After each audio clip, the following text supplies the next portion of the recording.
সকল কর্মী ভাইদেরকে আমি জানাচ্ছি, নির্দেশ করবে যে আগামীকাল দীর্ঘ প্রতীক্ষা, নেতাকর্মীদের মধ্যে উচ্ছ্বাস, আবেগ সমস্ত কিছু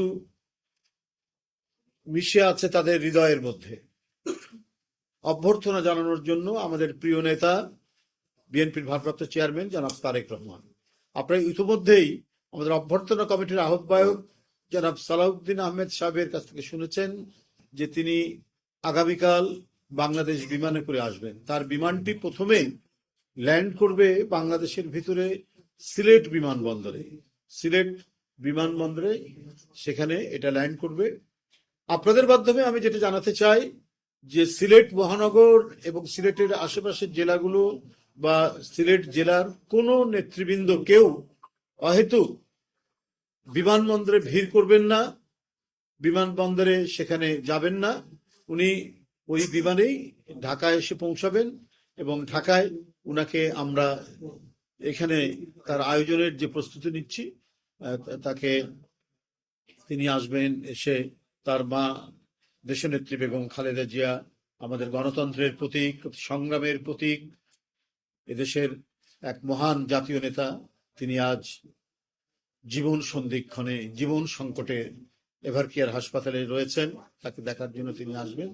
দেখার পথে, দেখতে যাওয়ার পথে তিনি দেশবাসীর উদ্দেশ্যে শুভেচ্ছা ধন্যবাদ জানাবেন।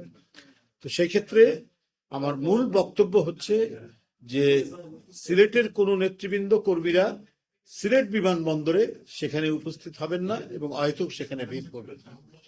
এটি আপনাদের মাধ্যমে আমি সিলেটবাসী এবং সিলেটের বিএনপির যত নেতৃবৃন্দ রয়েছেন মহানগর, জেলা এবং আশেপাশের জেলার সকলকে অবহিত করলাম। ধন্যবাদ।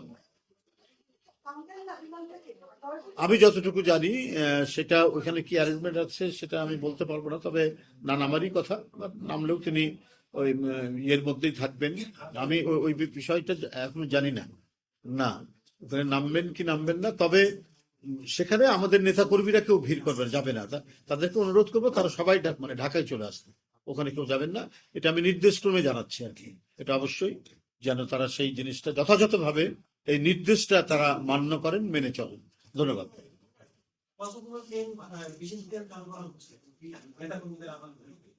বেশ কয়েকটা, এখন মানে যথার্থ মানে এক্সাক্ট সংখ্যাটাই এই মুহূর্তে বলতে পারবো না। 7 রুটে মানে এটাই করা হয়েছে। আমি পরবর্তীতে কোনো ব্রিফিং এ আমি টোটালটা জেনে আমি আপনাদের জানাবো। ধন্যবাদ। আচ্ছা দেখি, আমি খোঁজ নিয়ে দেখি।